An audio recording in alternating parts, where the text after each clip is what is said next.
राम राम दोस्तों और मेरी माताएं बहनें, आशा है कि आप सभी के ऊपर बाबा नीम करौली जी की अपार कृपा होगी।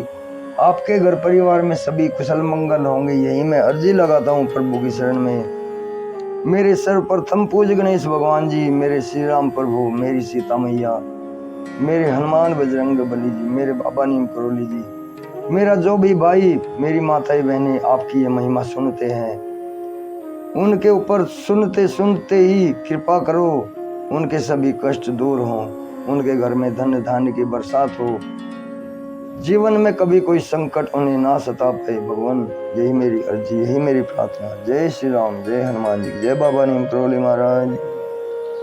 दोस्तों और मेरी माताएं बहनें, आज मैं आपको श्रीमद् वाल्मीकि रामायण किष्किंधा कांड का 22वां सर्ग सुनाता हूँ। बाली का सुग्रीव और अंगद से अपने मन की बात कहकर प्राणों को त्याग देना। प्रभु श्री राम जी के महिमा आपके लिए कल्याणकारी हो, यही मेरी प्रार्थना। जय श्री राम। बाली के प्राणों की गति शिथिल पड़ गई थी। वह धीरे धीरे उधर्व सांस लेता हुआ सब और देखने लगा। सबसे पहले उसने अपने सामने खड़े हुए छोटे भाई सुग्रीव को देखा। युद्ध में जिन्हें विजय प्राप्त हुई थी, उन वानर राज सुग्रीव को संबोधित करके बाली ने बड़े स्नेह के साथ स्पष्ट वाणी में कहा, सुग्रीव, पूर्व जन्म के किसी पाप से अवसंभावी बुद्धिमोह ने मुझे बलपूर्वक आकृष्ट कर लिया था, इसलिए मैं तुम्हें शत्रु समझने लगा था, और इस कारण मेरे द्वारा जो तुम्हारे प्रति अपराध हुए हैं, उसके लिए तुम्हें मेरे प्रति दोष दृष्टि नहीं करनी चाहिए। तात, मैं समझता हूँ हम दोनों के लिए एक साथ रहकर सुख भोगना नहीं लिखा था, इसलिए दोनों भाइयों में जो प्रेम होना चाहिए था वह न होकर हम लोगों में उसके विपरीत वैर भाव उत्पन्न हो गया। भाई, तुम आज ही यह वानरों का राज्य स्वीकार करो तथा मुझे अभी यमराज के घर जाने को तैयार समझो। मैं अभी अपने जीवन, राज्य, विपुल संपत्ति और प्रशंसित यश का भी तुरंत ही त्याग कर रहा हूँ। वीर राजन, मैं इस अवस्था में जो कुछ कहूँगा यह यद्यपि करने में कठिन है, तथापि तुम उसे अवश्य करना। देखो, मेरा बेटा अंगद धरती पर पड़ा है, इसका मुंह आंसुओं से भीगा है, यह सुख में पला है और सुख भोगने के योग्य है। बालक होने पर भी यह मूढ़ नहीं है, यह मुझे प्राणों से भी बढ़कर प्रिय है। मेरे न रहने पर तुम इसे सगे पुत्र की भांति मानना। इसके लिए किसी भी सुख सुविधा की कमी ना होने देना तथा सभी जगह पर इसकी रक्षा करते रहना। वानरराज, मेरे ही समान तुम भी इसके पिता, दाता, सब प्रकार से रक्षक और भय के अवसरों पर अभय देने वाले हो। तारा का यह तेजस्वी पुत्र तुम्हारे समान ही पराक्रमी है। उन राक्षसों के वध के समय यह सदा तुम्हारे आगे रहेगा। यह बलवान, तेजस्वी, तरुण तारा कुमार अंगद रणभूमि में पराक्रम प्रकट करते हुए अपने योग्य कर्म करेगा। सुसेन की पुत्री यह तारा सूक्ष्म विषयों के निर्णय करने तथा नाना प्रकार के उत्पातों के चिन्हों को समझने में सर्वथा निपुण है। जिस कार्य को अच्छा बताए उसे संदेह रहित होकर करना। तारा की किसी भी सम्मति का परिणाम उल्टा नहीं होता। श्री रामचंद्र जी का काम तुम्हें निशंक होकर करना चाहिए, उसको न करने से तुम्हें पाप लगेगा और अपमानित होने पर श्री रामचंद्र जी तुझे मार डालेंगे। सुग्रीव, मेरी यह सोने की दिव्य माला तुम धारण कर लो, इसमें उदार लक्ष्मी का वास है। मेरे मर जाने पर इसकी श्री नष्ट हो जाएगी, अतः अभी से पहन लो। बाली ने भ्रात स्नेह के कारण जब ऐसी बातें कही, तब उसके वध के कारण जो हर्ष हुआ था उसे त्याग कर सुग्रीव फिर दुखी हो गया, मानो चंद्रमा पर ग्रहण लग गया हो। बाली के उस वचन से सुग्रीव का वैर भाव शांत हो गया। वे सावधान होकर उचित बर्ताव करने लगे। उन्होंने भाई की आज्ञा से वह सोने की माला ग्रहण कर ली। सुग्रीव को वह स्वर्ण माला देने के पश्चात बाली ने मरने का निश्चय कर लिया।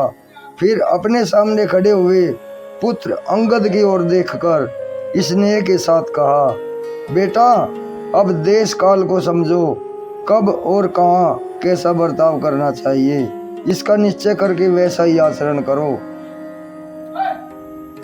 समयानुसार प्रिय अप्रिय सुख दुख जो कुछ आ पड़े उसको सहो। अपने हृदय में अक्षमा भाव रखो और सदा सुग्रीव की आज्ञा के अधीन रहो। माँ बाबो, सदा मेरा दुलार पाकर जिस प्रकार तुम रहते आए हो, यदि वैसा ही बर्ताव अब भी करोगे तो सुग्रीव तुम्हारा विशेष आदर नहीं करेंगे। शत्रुदमन अंगद, तुम इनके शत्रुओं का साथ मत दो, जो इनके मित्र न हो उनसे भी ना मिलो और अपनी इंद्रियों को वश में रखकर सदा अपने स्वामी सुग्रीव के कार्य साधन में संलग्न रहते हुए उन्हीं के अधीन रहो। किसी के साथ अत्यंत प्रेम ना करो और प्रेम का सर्वथा अभाव भी ना हो, क्योंकि ये दोनों ही महान दोष हैं। अतः मध्यम स्थिति पर ही दृष्टि रखो। ऐसा कहकर बाण के आघात से अत्यंत घायल हुए बाली की आंखें घूमने लगी। उसके भयंकर दांत खुल गए और प्राण पखेरु उड़ गए। उस समय अपने युद्धपति की मृत्यु हो जाने से सभी श्रेष्ठ वानर जोर जोर से रोने लगे और विलाप करने लगे। हाय, आज वानर राज बाली के स्वर्ग लोक चले जाने से सारी किष्किंधापुरी सूनी हो गई। उद्यान पर्वत और वन भी सूने हो गए। वानर श्रेष्ठ बाली के मारे जाने से सारे वानर श्रीहीन हो गए, जिनके महान वेग से प्रताप से समस्त कानन और वन पुष्प समूहों में सदा संयुक्त बने रहते थे। आज उनके न रहने से कौन ऐसा चमत्कार पूर्ण कार्य करेगा।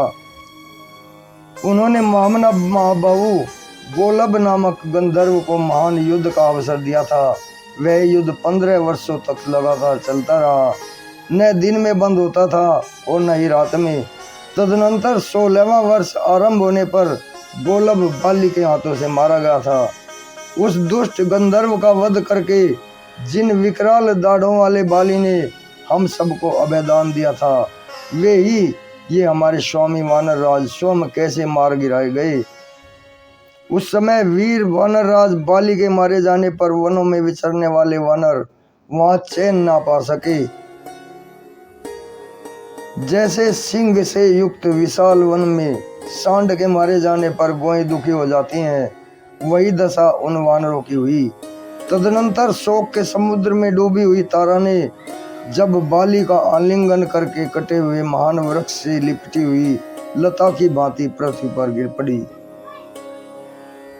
तदनंतर शोक के समुद्र में डूबी हुई तारा ने जब अपने मरे हुए स्वामी की ओर दृष्टिपात किया, तब वह बाली का आलिंगन करके कटे हुए महान वृक्ष से लिपटी हुई लता की भांति पृथ्वी पर गिर पड़ी। इस प्रकार श्री वाल्मीकि निर्मित आस रामायण आदि काव्य के किष्किंधा कांड में 22वां सर्ग पूर्ण हुआ। जय श्री राम। दोस्तों और मेरी माताएं बहनें, 22वां सर्ग पूर्ण हुआ है। कल मैं आपको 23वां सर्ग सुनाऊंगा। बाली के मरने के बाद तारा का विलाप। अभी आज्ञा लेता हूँ। प्रभु श्री राम जी आपके ऊपर सदैव कृपा दृष्टि बनाए रखे। बाबा नीम करोली जी सदैव आपको अपनी शरण में रखे, यही मेरी प्रार्थना। जय बाबा नीम करोली महाराज जी। जय श्री राम।